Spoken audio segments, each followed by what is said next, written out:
Hi, friends. Your old pal Papa Dale here once again with another episode of Christ versus Culture.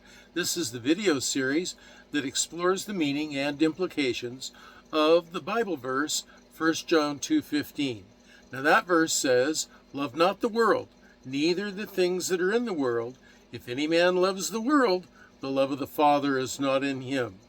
What that means is Jesus Christ must be the most important and highest priority in your life. Nothing in the world, no created thing, no family, no job, nothing is higher priority than Christ. Now, this is just one of hundreds of lessons that are being created and uploaded to YouTube from articles that I've written from the scripture. The title of the article today is "There's Always More to Do." Doesn't matter how much you do, there's always more to do. So there are two purposes for uploading these to YouTube. One, to provide a body of content for the Christian community today, and two, to provide a legacy of content for those who will be left behind after the rapture. Rapture's coming right up, and if your heart's not ready for it, you ought to get ready for it. And if you're watching this after the rapture, you ought to watch this and all the other videos on this in this Bible series, because this will help you and teach you what to do to make it through the rapture. Well, who am I? I'm Papa Dale, and I'm a retired pastor, teacher, theologian, evangelist, chaplain, businessman. I've done a lot of things in 50 plus years of service to the Lord Jesus Christ. Now, you should want to know something about anyone who teaches you about the Bible, because the Bible says that in the end times there will be a lot of false teachers that will arise. You don't want to be listening to false teachers or false teaching. So I've made a little video called Papa Dale Intro.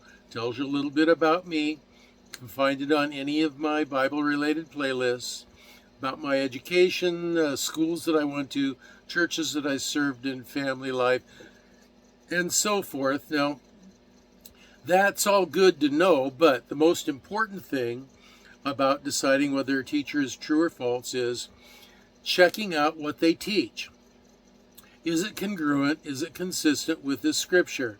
Not just based on cherry-picked verses here and there and patchworked an idea together to get some kind of doctrine. No, it's got to agree with the whole of the content of the scripture.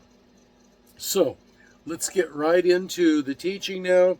There's always more to do. There will always be more work to do. Always. Not everyone in Israel was healed by the time Jesus left, yet he left. And he left his disciples, his apostles, and believers to carry on his work. But not everyone in Israel was healed or saved by the time they left. Now, you and I are not required for God to get any of the work done that he wants completed. God can do it all himself if he wanted. Jesus said at one point in his ministry that if he silenced the people who were praising him, the rocks would cry out. God can do anything without us. He prefers and he wants, and his plan is to do his will through us. So that's why we are important to him. He can, will, and raise up others to accomplish his will if we will make ourselves unavailable. Hopefully, we also leave others behind to carry on the important work that Christ has for us to do. Now, doing his work is our blessing.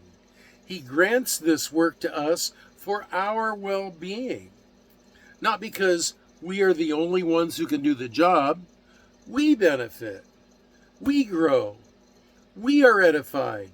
We become changed people in the process. We become more mature in Christ. We learn that it's important to be faithful in what he asks us to do. What he asks us to do, rather than to do all the kinds of things that we can think up that he didn't ask of us, and then afterwards ask him to bless our efforts. Oh, I'm going to go out and create this wonderful ministry for you, Lord, and would you come along with me and bless me as I go through this process? That's not how it's supposed to work. You are supposed to advance in activity according to the leading and the whisper of the Holy Spirit to your mind and heart. Now, we may be blind in our sin, our stated altruistic reasons for wanting to stay or wanting to work. These may mask our fear of the unknown or weakness of trust in Him. Our desire to do wonderful things for the Lord may be hubris, arrogance, that we think we are the key to getting it done for Him. It may be plain sin that we want to be in control of our life and the circumstances of our life and our efforts rather than submitting to His control. It may be that we are simply familiar with our own life as it is and comfortable in it. It may be because our heart loves the world more than Christ. Now that's a frightening thought. Because Jesus said, quote, "For where your treasure is, there your heart will be also." Matthew 6:21. It's hard to know even our own heart. Scripture says, quote, "The heart is the most deceitful thing there is, and it's desperately wicked. No one can really know how bad it is." Jeremiah 17:9. God's purpose in it, in our life, in our work, is that we learn to voluntarily submit to Him. Now, He could just zap anything into existence. He could just zap knowledge into our heads, and He could just zap the right attitude into us, but that's not His purpose. That's not His plan. The purpose and plan that He's created is for us to do it as we are in close communication and contact with Him. We must truly, deeply, and forever recognize that He is geometrically smarter, wiser, more knowledgeable, and also more loving and compassionate and desiring of good for us and others than we are. This cannot be a surface awareness. This cannot be just a casual, yeah, I know thing.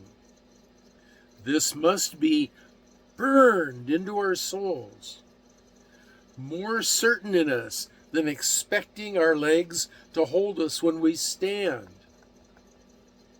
The eternal result of being that forever, completely, and with our full authority, trust, and cooperation, His will, His morality, His nature are expressed through us every time, at all times. That's the goal. That we will know intuitively, automatically, what He wants us to do, and it is identical to what we want to do every time. Every time, and at all times. See, Jesus prayed this prayer, quote, "Neither pray I for these alone," speaking of His disciples, that's who He's with when He prays this prayer, "Neither pray I for these alone, but for them also which shall believe on me through their word." That's us. "That they all may be one." We, the disciples, Jesus, the Father, "that they all may be one, as thou, Father, art in me, and I in thee, that they also may be one in us." John 17:20 and 21. That's the goal. Totally one in unity and nature and like-mindedness. We often forget the Apostle Paul was just an unglorified man, an evil man. Like us, he was traveling on the road of becoming more Christ-like, and he had the exact same struggles that we have after he was converted. He was traveling on the road of becoming more Christ-like, and he had the exact same struggles that we have. He wanted to achieve his destiny, but he also had attachments here. He wrote the following from a dark, wet, stinking Philippian jail cell, chained to a Roman guard 24/7, awaiting certain death by beheading. He wrote this: I eagerly expect and hope that I will in no way be ashamed, but will have sufficient courage, so that now, as always, Christ will be exalted in my body, whether by life or by death. For me, to live is Christ, and to die is gain. If I'm to go on living in the body, this will mean fruitful labor for me, yet still, what shall I choose? I don't know. I'm torn between the two. I desire to depart and be with Christ, which is far better for me. But it is more necessary for you that I remain in the body. Philippians 1:20 through 22. And at that point in his life, he did remain in the body because he did get out of the Philippian jail. He ended up being murdered in Rome. So it does become easier for some of us to comprehend the closer we get to death by a health issue, by age, or in Paul's case, a death sentence.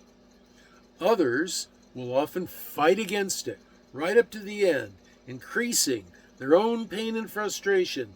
They justify their struggle, convincing themselves their fight is somehow heroic, when it may just be rebellion to the effort of God to get their attention and get them to voluntarily submit to the happy reality that God is in control, not them.